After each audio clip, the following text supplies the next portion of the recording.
The city of Sacramento in California is renowned for its sweltering summers and short winters. However, in November of 1988, the heat was even more intense and oppressive. The situation was so unbearable that most homes kept their windows shut and air conditioning units running at full capacity. Yet, some were facing an even worse predicament. Neighbors of a boarding house had been complaining for some time about the overwhelming stench coming from the backyard of a property owned by an elderly woman named Dorothea Puente.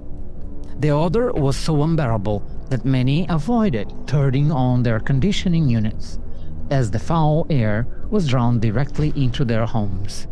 Several neighbors voiced their concerns directly to the elderly woman, who, smiling, claimed the smell was caused by sewage issues. At other times, she blamed rats that, according to her, were decomposing beneath the floorboards, or attributed the foul odor to the fish fertilizer she used in her garden. Neighbors frequently saw Dorothea attempting to mask the stench by spreading lime across the yard and pouring bleach. Meanwhile, the boarders at the house were enduring even worse conditions. They tried to avoid leaving the premises, but witnessed the elderly woman incessantly spraying lemon-scented air fresheners in the living room. Even so, the smell always returned, permeating the air as if it were poisoned. Few could have imagined that behind the calm smile and kind demeanor there was a woman battling rats or plumbing issues, but someone capable of the most heinous crimes. The smell emanating from the backyard was the result of years of horrific acts committed against those who had once placed their trust in Dorothea Puente's care. Allow me to introduce myself. I am Alcioni Possamai, and welcome to another frightening episode of Lost Bones. Before we dive into the case, it is essential to emphasize that this is a story about maintaining appearances.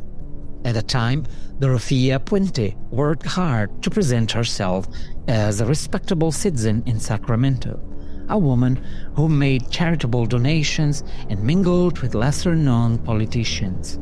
However, the sudden disappearance of her boarders would soon lead authorities to her doorstep, uncovering the horror hidden in her backyard.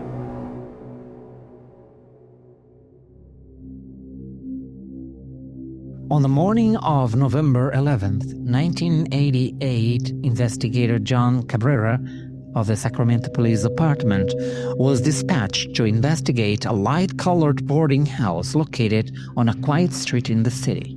That area had once been a wealthy neighborhood and a prime destination for affluent families traveling to California.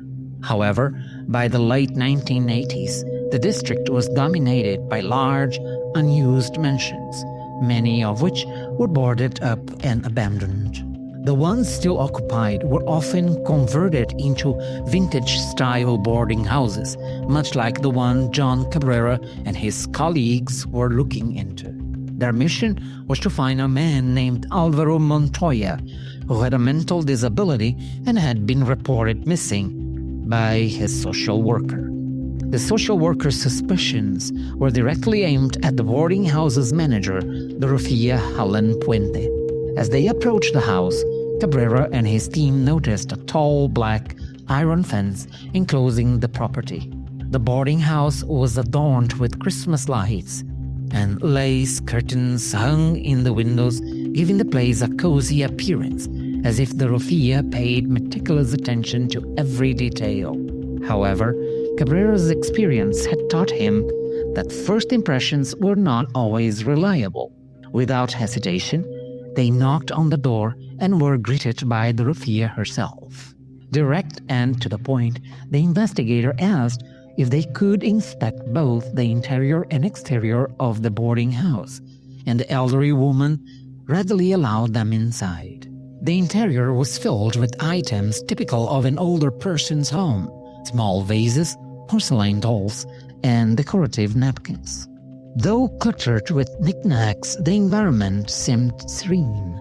After a brief inspection of the house, Cabrera and his team moved to the backyard located at the southeast corner of the property. In the backyard, the team quickly noticed that the soil appeared to have been recently disturbed. The other officers returned to their patrol car to retrieve shovels and picks, intending to investigate what might be buried there. John Cabrera himself grabbed one of the shovels and began digging. Not long after, the shovel's blade unearthed pieces of fabric and what looked like dried flesh. With renewed determination, he continued digging until he encountered something that, at first glance, appeared to be a tree root. John climbed into the hole and grabbed the root, pulling it. To his shock, it was not a root, but a human bone. The discovery prompted an immediate reaction from John and the other officers. The commotion drew Dorothea out of the boarding house and into the backyard. When she saw the hole, she seemed alarmed as they informed her that they had uncovered what appeared to be human remains. According to John, Dorothea raised her hands to her face, wearing an expression of shock that felt more like theatrical pretense. The team continued digging but soon stopped when they uncovered part of a foot still inside a shoe. It was now evident that the remains belonged to a human. John called headquarters, and it was decided that the investigation would resume the next day with proper equipment. The boarding house was placed under 24-hour surveillance, and at that moment, Dorothea was not yet considered the main suspect. She was kept inside the residence. The following morning, on a Saturday, a team of forensic anthropologists from Sacramento, accompanied by officials from the medical examiner's office and a forensic team from the county, arrived at the boarding house with heavy machinery. Since part of the excavation had been completed the day before, the rest of the body was uncovered quickly. It appeared to belong to an elderly woman, as white hair was still attached to the decomposed remains. As the excavation continued, reporters from the Los Angeles Times and other newspapers began to surround the property. Teenagers and neighbors climbed trees in nearby yards to watch the police work from a distance. There was a significant commotion due to the overwhelming police presence, but the atmosphere grew even darker when the first freshly buried body was unearthed. The crowd watching from a distance adopted a morbid silence. Dorothea Puente, an elderly woman in her 60s, was beginning to take center stage in the unfolding story. Although she remained at the boarding house, journalists were already starting to suspect her involvement. However, the investigators still had no concrete evidence directly linking her to the bodies. On the second day of digging, Dorothea asked John Cabrera for permission to visit the Clarion Hotel next door for a cup of coffee. She was dressed in a striking cherry red overcoat, purple shoes, and carried a pink umbrella. John granted her request, unaware of the trouble this decision would cause. Dorothea walked to the hotel, but instead of entering, headed to the taxi stand and took a cab to the other side of town. Later, it was discovered that she went to a bar she frequented where she drank 4 glasses of vodka with grapefruit juice. She then took another taxi to Stockton, where she boarded a bus bound for Los Angeles. The bus ride lasted 6 hours. Carrying $3,000 in her purse, she seemed to have one goal in mind: to start a new life, completely ignoring the chaos unfolding at her property. Meanwhile, 3 more bodies had been discovered beneath a cement slab, and a 5th corpse was unearthed beneath a gazebo in the side yard. John Cabrera was both thrilled by the discoveries and deeply troubled, wondering what could have driven someone to murder these individuals. However, his focus soon shifted to a new problem. 4 hours had passed, and Dorothea Puente had not returned. A group of officers was sent to the Clarion Hotel, only to find that she had never even entered the building for coffee. By this time, Dorothea was already hundreds of kilometers away from the excavation site at her boarding house, prompting an intense manhunt for her whereabouts. With this turn of events, John and his colleagues became increasingly determined to uncover what Dorothea knew about the bodies buried in her backyard. While Dorothea Puente was still on the run, the investigation at the boarding house came to an end. In total, 7 bodies were discovered, all of whom were later identified as former tenants of the boarding house. The first victim, chronologically, was 78-year-old Betty May Palmer, who arrived at the boarding house on October 14, 1986. Later, investigations revealed that Dorothea had forged a Californian identification card with Betty's photo, likely after killing her. Additionally, 2 months after Betty's disappearance, the address for receiving her Social Security checks was changed to the boarding house. Further inquiries confirmed that Dorothea forged Betty's signature and cashed a benefits check for $7,000. Betty's body, dressed in a white nightgown, was found dismembered, missing her head, hands, and legs. Dorothea had carefully buried her beneath a statue of Saint Francis of Assisi, just a few meters from the sidewalk in front of the house. Although Betty's official identification would come later, suspicions already pointed toward her. Toxicology reports revealed the presence of doxylamine, used to treat allergy symptoms and minor pain, as well as haloperidol and flurazepam, both prescriptions medications that had been prescribed to Betty. The next victim, chronologically, was 78-year-old Leona Carpenter. She was admitted to the boarding house in December of 1986 after being discharged from the hospital. In the months that followed, Leona remained bedridden on a sofa until her disappearance in February of 1987.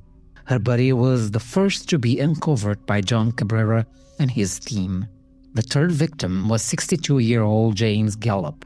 He moved into Dorothea's boarding house in February of 1987, after surviving a heart attack and undergoing surgery to remove a brain tumor. However, he would not survive his stay with Dorothea. Shortly after his arrival, Dorothea contacted James' doctors to inform them that he had relocated to Los Angeles, after which he was never heard from again. His body was later found buried beneath a gazebo in the backyard of the boarding house. Later that same year, on October 2, 1987, 61-year-old Vera Faye Martin was sent to live at Dorothea's boarding house. Vera kept regular contact with her daughter, but suddenly the communication stopped. Her disappearance raised concerns, but the truth would not be revealed until the following year, when the horrors of the boarding house came to light. Vera's body was found buried inside a metal shed in the backyard. When her body was discovered, Vera was still wearing her wristwatch, which, surprisingly, was still ticking. Toxicology reports revealed the presence of flurazepam in her system, a medication used to aid with sleep.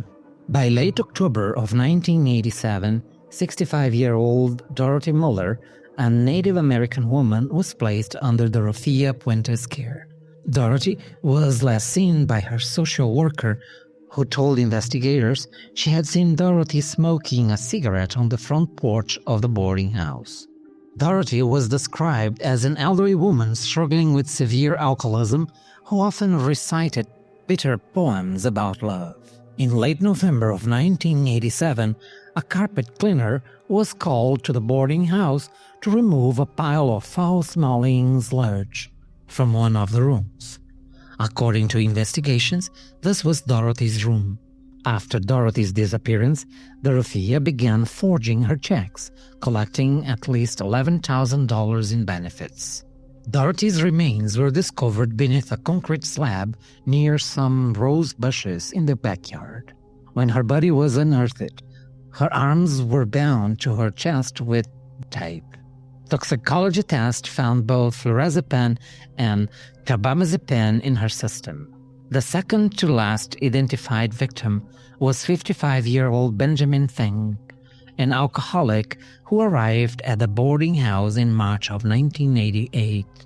His health was fragile, and his brother visited him weekly. In April, however, the brother was told that Benjamin had moved away, which concerned the family, but did not seem unusual enough to raise alarm. According to another tenant's testimony, a strong, horrible odor came from Benjamin's room, but Dorothea blamed the smell on plumbing issues in the house. Interestingly, it was discovered that Dorothea had ordered 12 bags of cement shortly before Benjamin Feng's disappearance. In June of 1988, a large hole was dug beside the door of the metal shed in the backyard of the boarding house. Benjamin Feng's body was found in this hole, wrapped in a plastic quilt, bound with duct tape, and covered with blue absorbent pads. According to another tenant, the last time Benjamin was seen, Dorothea mentioned that he had taken him to his room to help him feel a little better. The final identified victim was 51-year-old Alvaro Montoya, a schizophrenic man who often spoke to himself. Alvaro arrived at the boarding house in February of 1988 and was frequently seen addressing Dorothea as Mama. Investigators discovered that within a month of Alvaro's arrival, steps were taken to designate Dorothea as his beneficiary. According to the witnesses, in August of 1988, a man was seen removing Alvaro's clothes from the wardrobe in the boarding house. Although this raised some suspicion, Alvaro was still staying there at the time. However, he disappeared a few days later. When questioned about his absence, Dorothea claimed that Alvaro had gone to Mexico to visit relatives. The story sounded suspicious to the Sacramento social worker, who made several attempts to locate Alvaro without success. Later, Donato Antony, an accomplice and former convict, confessed that Dorothea had asked him to contact social services pretending to be Alvaro's brother-in-law. However, the Sacramento social worker became even more suspicious and warned Dorothea that she would call the police. A few days later, the social worker received a letter wrapped in a paper towel, supposedly signed by Alvaro's brother-in-law. The attempt seemed intended to divert suspicion, but it only intensified it. The social worker brought the letter to the authorities, who suspected that the wrapping was meant to avoid leaving fingerprints, prompting a formal investigation. Alvaro's body was eventually discovered buried beneath a newly planted apricot tree in the side yard. These details slowly emerged as the discovery in the backyard continued to pile up. Apparently, Dorothea Puente rented the first floor of her boarding house to individuals in need of care, primarily alcoholics or people in poor health. When police searched Dorothea's room, they found expensive perfumes and silk chiffon dresses, items that were clearly beyond the means of a typical pensioner. While Dorothea was on the run, the investigation at the boarding house intensified, uncovering several critical pieces of evidence. Among them was a hastily scribed note that caught investigators' attention. It listed the initials of each identified victim alongside the amount of money Dorothea had obtained from them. A quick analysis estimated that she earned at least $5,000 per month from her deceased tenants. Investigators also learned from the surviving tenants that Dorothea enforced strict rules within the boarding house. Tenants paid $350 per month, which covered a room and 2 daily meals. However, if they missed a meal, they were not allowed to eat later or often went hungry, as Dorothea prohibited access to the kitchen outside designated times. She also forbade the use of the house landline phone and ensured that tenants could not touch the mail. Drinking alcohol inside the house was strictly prohibited as well. Following Dorothea's trail, investigators discovered that she often took long walks to the cheapest bars in town. Her favorite spot was Harry's Lounge, where she was frequently seen chatting with lonely elderly patrons. She would pay for their drinks and seemingly ask questions about their financial situations. According to investigators, if Dorothea believed the elderly individual was worth the effort, she would invite them to move into her boarding house. One such person, 67-year-old John Terry, corroborated this account. He testified that during a conversation at the bar, Dorothea asked about his finances and employment. Afterward, she called him several times, trying to persuade him to move into the boarding house, but John declined her offers. On the other hand, a former tenant, 64-year-old retired cook John Sharp, described Dorothea almost as an angel. According to him, she fed stray cats, donated clothes and cigarettes to her tenants, and was always willing to help people.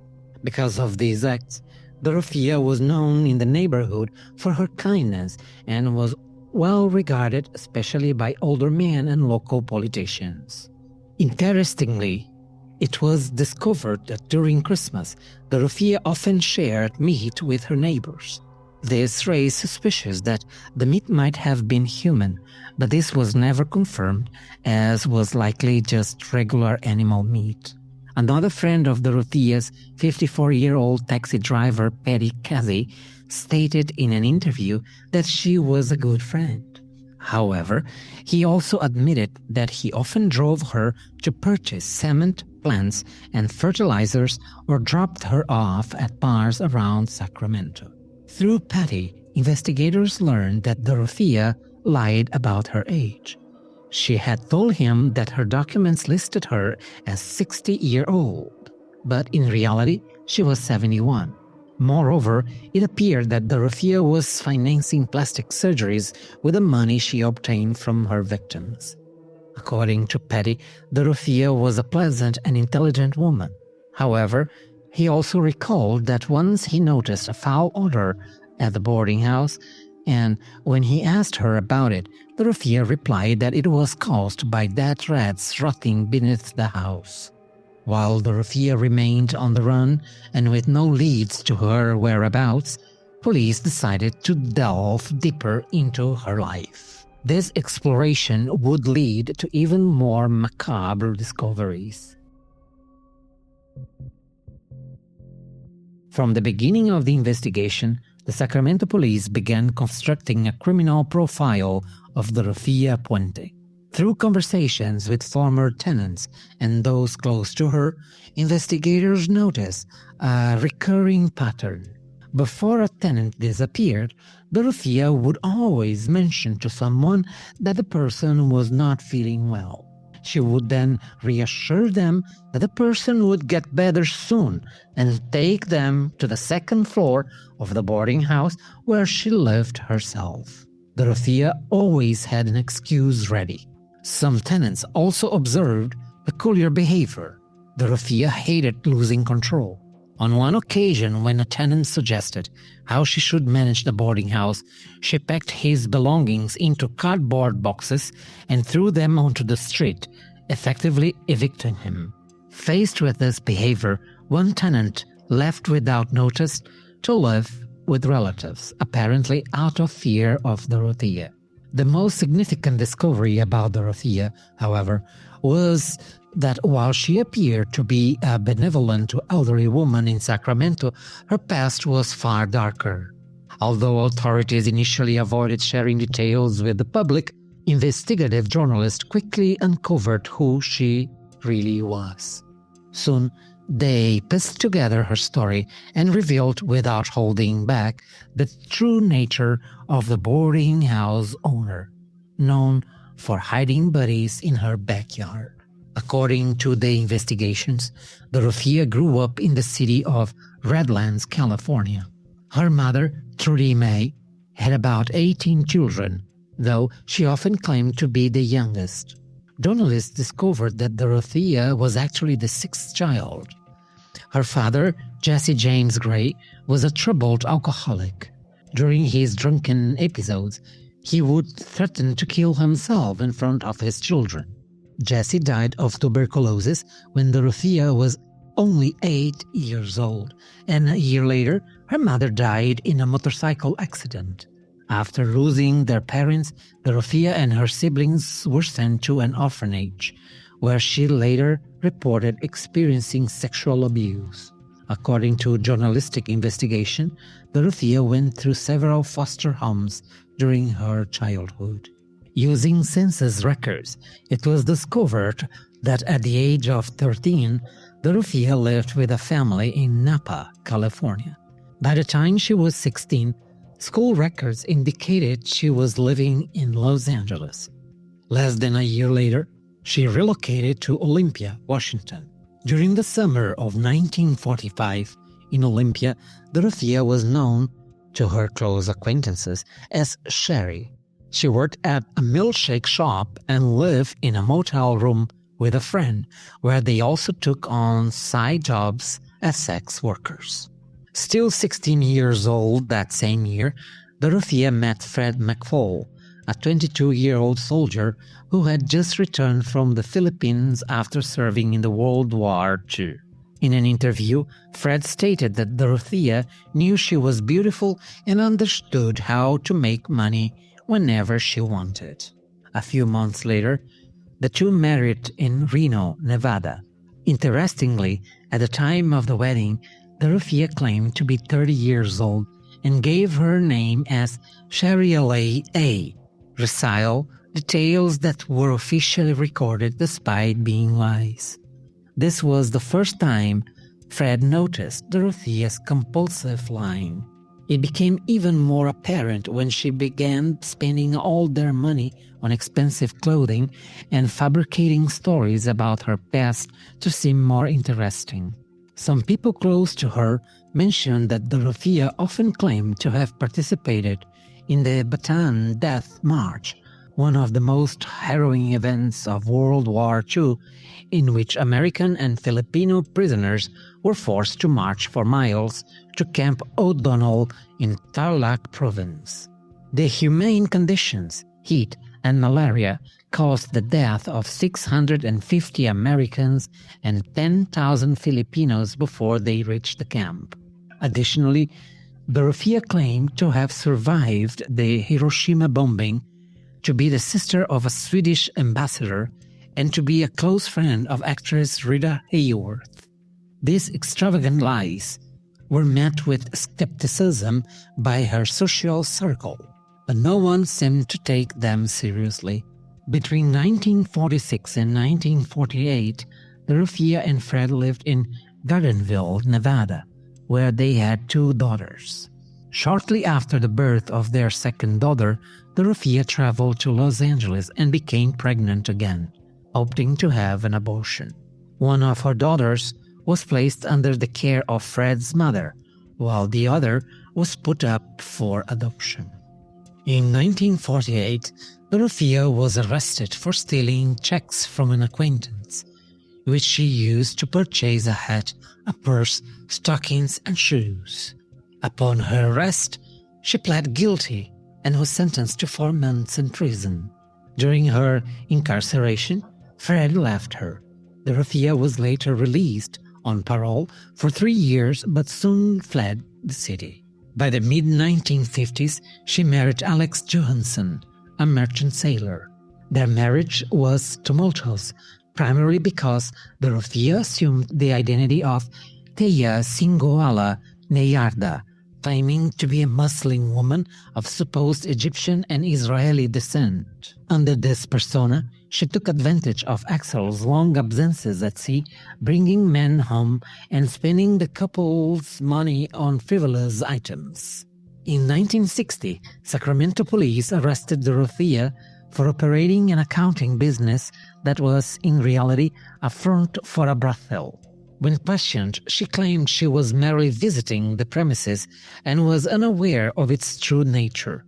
Despite her defense, she was found guilty and sentenced to 90 days in Sacramento County Jail.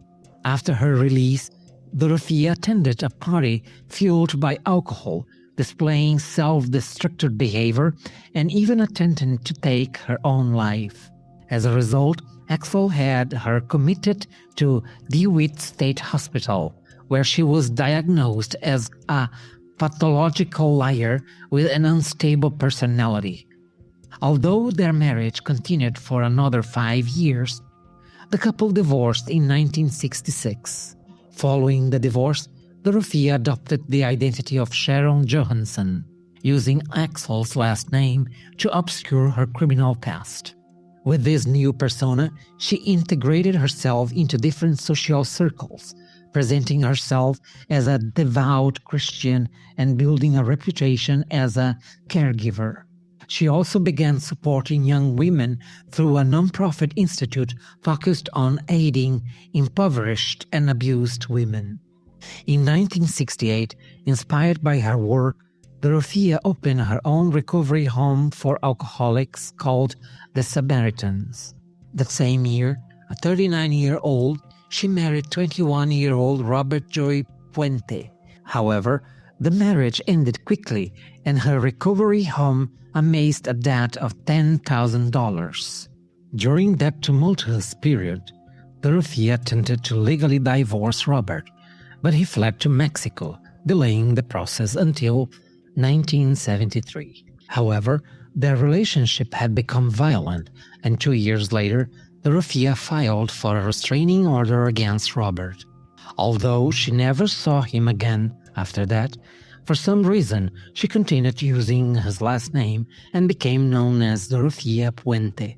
Parallel to these events, Dorothea had already taken over the management of a boarding house in Sacramento. In 1976, she married Pedro Angel Montalvo, a 52-year-old tenant. However, the marriage ended quickly when Pedro realized Dorothea's disturbing personality. In an interview, he revealed that Dorothea demanded new stockings every day and lived under the delusion that they were wealthy. In 1978, Dorothea was convicted of forging 34 checks she had stolen from her tenants. Although she was sentenced to 5 years of probation, she was also required to attend therapy sessions with a psychiatrist who diagnosed her as schizophrenic and a very disturbed woman. With these revelations, unearthed by investigators and journalists, it became clear that Dorothea had always been a woman with a deeply troubled history. However, the most intriguing event occurred in 1982 when something unusual began to unfold around her. That year, Ruth Monroy, a 61-year-old tenant of Dorothea, died of a massive overdose of Tylenol and codeine inside the boarding house. While Ruth had been battling a terminal illness, her death raised suspicions. Investigators also discovered that Dorothea and Ruth had formed a partnership to open a small cafe business. At the time, Dorothea was considered a suspect in Ruth's death. However, a month later, she was arrested and charged with drugging 4 elderly individuals and stealing their valuables. One of the victims later recounted that, despite being drugged, they witnessed Dorothea looting their home. The court sentenced her to 5 years in the California Institution for Women in Frontera. She was released 3 years later, in 1985, on the condition that she stay away from elderly individuals and avoid handling checks. Yet, almost immediately, she became involved with Everson Gilmouth, a 77-year-old man from Oregon. The two began living together in Dorothea's boarding house until Everson mysteriously disappeared. Everson Gilmouth's family did not notice his absence, as Dorothea spent the following year sending letters in his name pretending to be him. The truth behind Everson's disappearance would only come to light with the discovery of the bodies buried in the boarding house backyard. Until that revelation, Sacramento Social Services, unaware of Dorothea's past, routinely referred elderly individuals in need of care to her. Somehow, they failed to investigate her background or suspect her history of theft and drugging elderly victims. Instead, they saw only the image Dorothea projected, that of an elderly woman who seemed like an exemplary caregiver. She hosted Alcoholic Anonymous meetings and helped people apply for Social Security benefits. At first glance, Dorothea appeared to be just a pleasant elderly woman dressed in expensive clothes, wearing large glasses and sporting gray hair. She quickly established herself as a respected member of the local Hispanic community, funding charities, scholarships, and radio programs. In an interview, a former social worker revealed that 19 elderly individuals had been placed in Dorothea's care because her border house was considered the best that Sacramento system could offer. Other staff commented that this happened because Dorothea accepted the most difficult clients, drug addicts, alcoholics, and seniors who were physically or verbally abusive. Social worker Peggy Nickerson reported that she stopped sending seniors to the boarding house after witnessing Dorothea verbally abusing one of the residents. Tragically, Peggy later discovered that at least 4 of the seniors she had referred to the boarding house were among those buried in the backyard. In light of these revelations, the public was outraged to learn that vulnerable individuals had been effectively handed over to die at a boarding house. Subsequently, an independent agency in Sacramento County published a report criticizing the Sacramento Police Department and 10 other public and private agencies involved with the boarding house. Moreover, the absurdity of the situation became apparent when it was revealed that parole officers, who visited Dorothea 15 times during her 2-year parole period, failed to notice that she was running a boarding house for the elderly. She was openly violating her parole restrictions, even as many in the community were well aware of the boarding house's existence. It was only when the bodies began to be unearthed that the fatal oversight by these agencies became evident. The case created a moment of significant tension between the authorities and the public, and Dorothea's escape made the story even more terrifying. With the full truth about who Dorothea Puente really was now exposed, the hunt for her intensified, with authorities racing to locate her as quickly as possible. After all, they couldn't risk letting her remain free, knowing that Dorothea was an opportunist who would undoubtedly exploit any chance to make more money to fund her escape. A few days after her escape, as the public began to grasp the true nature of Dorothea Puente, her whereabouts were uncovered. The person responsible for this discovery was Charles Wilgus, a 59-year-old retired carpenter. He was having a beer one afternoon at a tavern called Monte Carlo in downtown Los Angeles when he noticed an elegant elderly woman sitting beside him. At first glance, Charles observed that she was well-dressed, wearing an expensive bright red coat. Without saying a word, the woman ordered a vodka with orange juice and then introduced herself to Charles as Donna Johansson, claiming to be from Sacramento. She added dramatically that her husband had passed away the previous month, and then she was now in Los Angeles to start a new life. To Charles, the elderly woman seemed like a typical widow who had inherited a fortune and was looking for a few marriages before the end of her days. Their conversation continued, and Donna mentioned that her time in Los Angeles had not begun smoothly. She explained that the taxi driver who dropped her off at the Royal Viking Motel, where she was staying, had driven off with her luggage. She also showed him her purple shoes, which were missing their heels, broken. Charles felt sorry for the woman, thinking that life seemed quite hard for her. Almost immediately, he took her shoes to a cobbler across the street to have them repaired. Upon returning to the tavern, Donna Johansson asked him a curious question. how much he received monthly from Social Security. Charles replied that he got about $576 per month, but found it odd when the elderly woman suggested they should live together, adding that she was an excellent cook. According to her, they were both lonely souls who could keep each other company from that moment on. Charles found the suggestion peculiar, but did not engage with the proposal. Taking a sip of his beer, he responded that he already had everything he needed in life. The two then went to a diner, spending a few more hours together until night fell, and they parted ways, promising to meet the following day to go shopping. When Charles returned to his apartment, he turned on the television and watched the news, which reported the gruesome discoveries in the backyard of Dorothea Puente's boarding house in Sacramento. He was deeply disturbed, realizing that the elderly woman he had met was identical to Dorothea.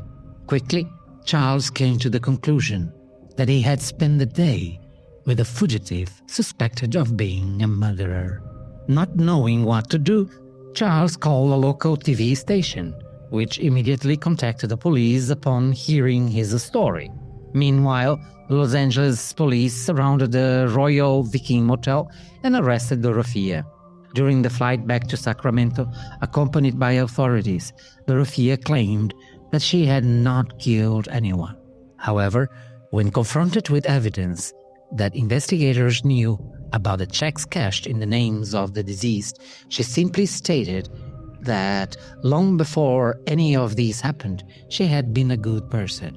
In November of 1988, Sacramento investigators questioned her intensely, hoping for a confession. Although they gathered significant information, Dorothea steadfastly refused to admit to her crimes. The following month, authorities identified a body that had been discovered 2 years earlier by a fisherman in the Sacramento River. The corpse was inside a plywood coffin and was confirmed to be 77-year-old Everson Gilmouth. The body was wrapped in multiple plastic bags and covered with a sheet secured with duct tape. Mothballs and blue toilet deodorizer were also found inside the coffin. Investigations revealed that before his disappearance, Everson had been living at Dorothea Puente's boarding house, making her the prime suspect in the case.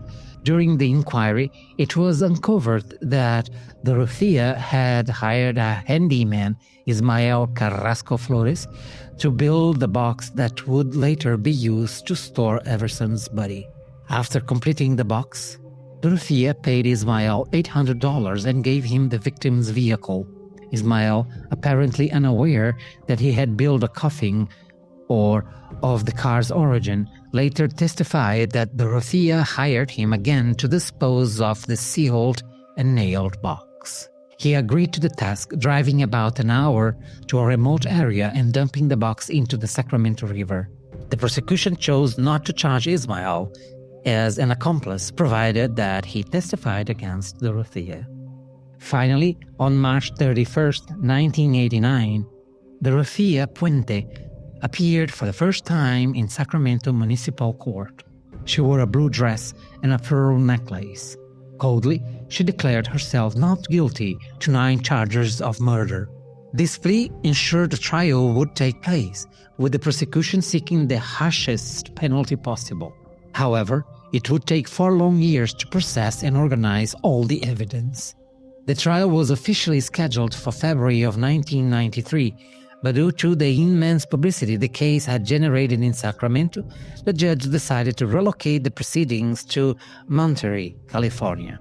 During the trial, prosecutor John O'Mara portrayed Dorothea as a greedy serial predator who had murdered her tenants to steal their government checks.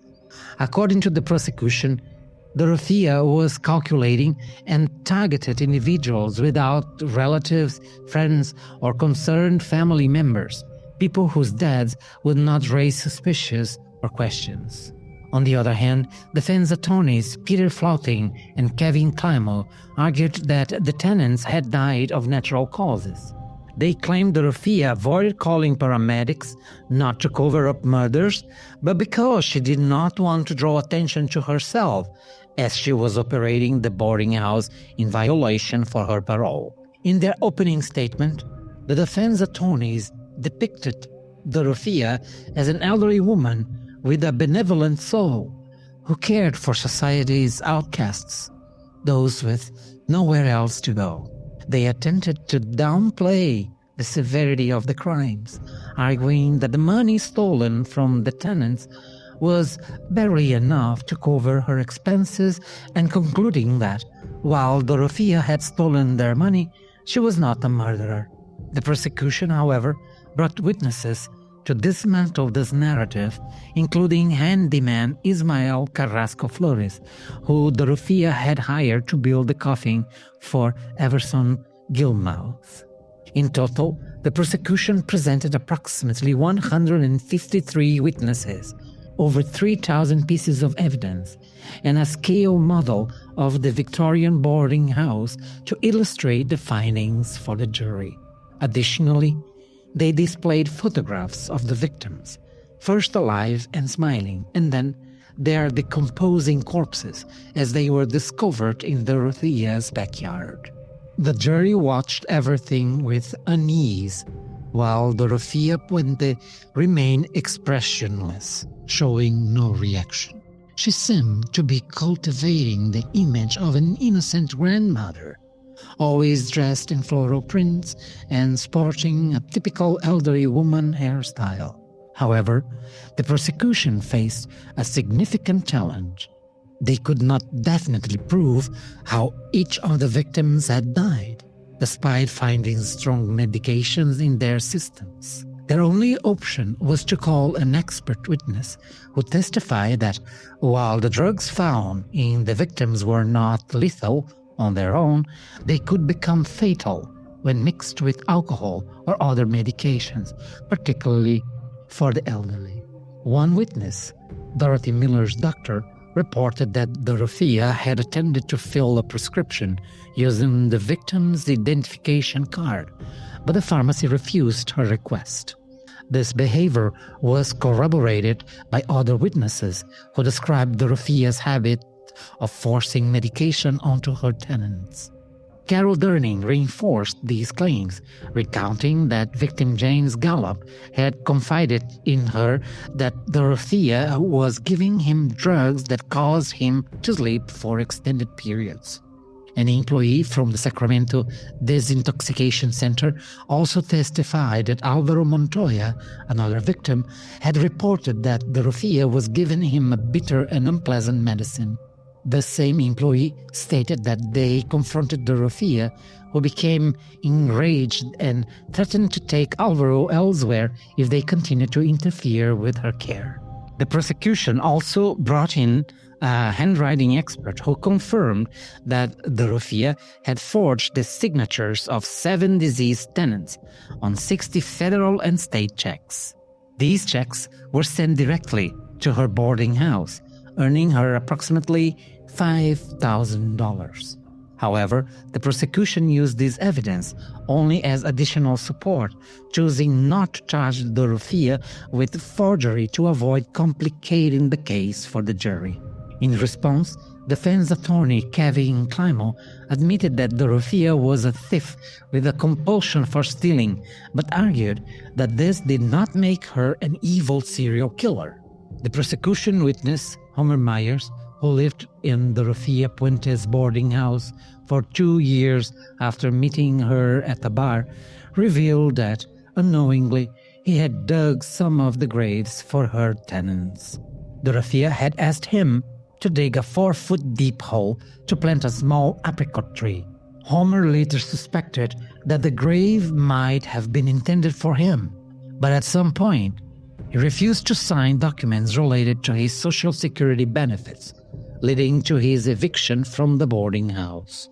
Given the gravity of the case, the court invited the jury to visit Dorothea's residence, particularly the backyard where the victims were discovered.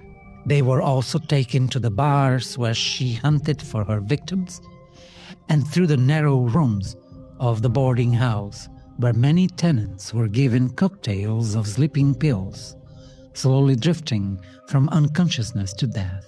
One juror, Joy Martin, shared that he felt something deeply unsettling when walking through the garden, describing a strange, heavy sensation in the air. After a year of deliberation, the jury found Dorothea Puente guilty of the murders of Dorothy Miller, Benjamin Fink, and Leona Carpenter. However, they could not reach a unanimous verdict on the other 6 murder charges, including that of Everson Gilmouth, despite the direct testimony from the handyman who helped dispose of the body in the river. As a result, Superior Court Judge Michael Verga declared a mistrial on those charges. The jury's inability to agree on these counts sparked debates, as many believed there was sufficient evidence to convict her of more murders. Nevertheless, this did not impact her final sentence. On December 10, 1993, Dorothea Puente, at 64 years old, was sentenced to life in prison without the possibility of parole. She was sent to the Central California Women's Facility near Chowchilla, the largest women's prison in the United States. During her years in prison, Dorothea continued to claim innocence, maintaining that all the people buried in her backyard had died of natural causes without her involvement. On March 27, 2011, Dorothea passed away at the age of 82 from natural causes related to old age. Today, Dorothea Puente is regarded as one of the deadliest serial killers, and although she was not convicted for all the cases, the Sacramento police still consider her the prime suspect in each one. It is estimated that her number of victims ranges between 9 and 15, all vulnerable individuals who once trusted the sweet granny of death.